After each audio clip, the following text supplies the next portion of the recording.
The Power of Four is the first book in the Legacy of the Goddess series.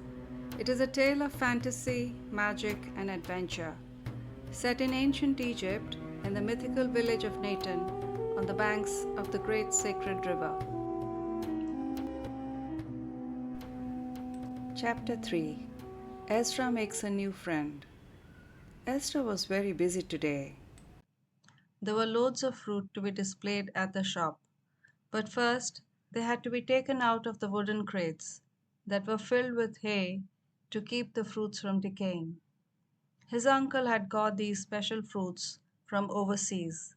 They were a novelty here in Neten, juicy, yellow in color, sweet smelling.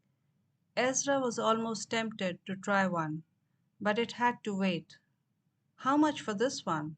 asked a clear voice. He turned to look into a pair of friendly brown eyes. "Oh, it's the girl who comes in with her aunt," Ezra thought.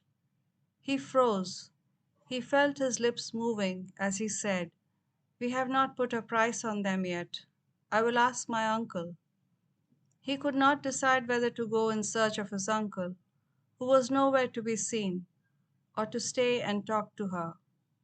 Meanwhile the girl looked as if she was about to leave. He had to say something. He told her the first price he could think of, and very soon the girl was handing him 1 coin. "Shyla, hurry, what's taking you so long?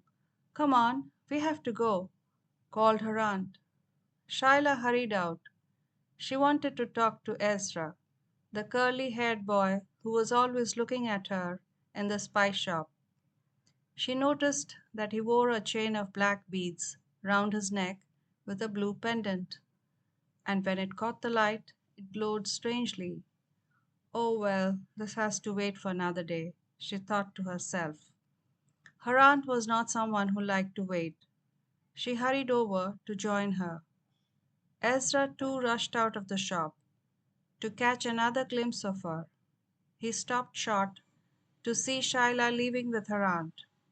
She turned back and waved, smiling at him. "So, her name is Shyla," thought Ezra, scratching the back of his head, "and she likes me." He felt he was floating in air and was not in his uncle's shop any more. It was late in the afternoon. All was quiet. "Ezra, Ezra, what's the matter with you today, boy?" said his uncle. "Are you daydreaming as usual? Here, have some tea." Ezra sipped his tea and ate the sweet bread his mother had baked that morning. It tasted really good. "Could you get me some of the red leaves from the plants that grow in the river bank?" asked his uncle. Ezra nodded. He took his soft cotton bag and searched for his stone sickle. He loved to spend whatever time he could near the river banks and the millstones. Those were his favorite places. People came from all over the world to see them, but he could only go there in the evenings or early at dawn. Besides, it had been a while since he had heard the voice. He heard a small sound as he thought of the guardian. He looked around and saw no one. "Ezra, go outside now. Meet your friend," whispered the voice. Ezra went out of the shop and was surprised to see Shyla. She had an earthen pitcher with her. "Are you going to the banks?" she asked. "Yes, I am," replied Ezra. "Let's go together," said Shyla. They walked in silence and soon left the busy marketplace behind. The air felt clearer as they neared the river. "We make pots and earthenware for carrying water and cooking. My aunt wants me to get some papyrus reeds that grow on the river banks and water from the river." So saying, Shyla took out a black stone sickle, identical to the one Ezra had. Ezra smiled. He felt they would get along well. It was getting dark. They had both collected what they had come for. "Go towards the millstones now," said the soft voice. "Would you like to walk by the millstones?" asked Ezra. "Let's go," said Shyla. She drew a circle around them with a stick, and then divided the circle into quarters. She looked at Ezra's puzzled face and said, "My aunt draws this. whenever we go somewhere important. So I do it too. It is asking the spirit for protection. Ezra said nothing. As they walked on, he looked back and saw the circle glowing faintly. Strange things happen when I am near the river, he thought to himself, shaking his head. They walked slowly towards the millstones. They could see the stone steps leading to the top of the mound. Unknown to them, there were eyes watching them approvingly as the two talked with each other. Ezra was happy. He felt calm when he was out here under the stars. He looked up at the twilight sky and picked out Ursa Minor constellation. Shyla spotted Sirius, the Ursa Major star clusters. They talked about their work, and Ezra told her that he lived with his mother and that she had a bakery.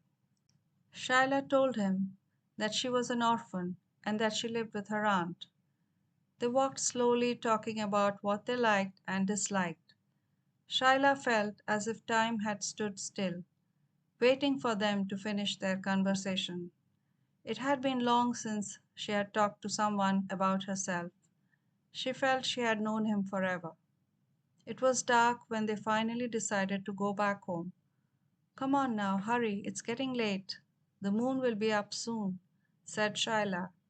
They raced back, panting and laughing. Ezra knew that he liked Shyla a lot. He watched her as she walked towards her house. She turned, smiled at Ezra, and waved. His heart skipped a beat. Ezra could smell his mother's cooking and hear her voice as he neared their house. He walked slowly, thinking about all that had happened that day. It felt as if somehow his life had changed forever. The air felt moist and it carried with it the smell of wet earth. Maybe it will rain, thought Ezra. How he loved the rains. He looked up at the sky, and the clouds were gathering from the south. The rains fell softly on his head at first, and then it rained heavily, drenching him completely. He stood there enjoying the cool rains falling on him. Then he hurried back into the house and dried himself. He felt comforted, safe, and very sleepy all of a sudden. Shyla was collecting the rain water in large pitchers. She looked up and she could see Ezra getting wet in the rain. She could feel his excitement at seeing the long awaited rains. She longed to join him.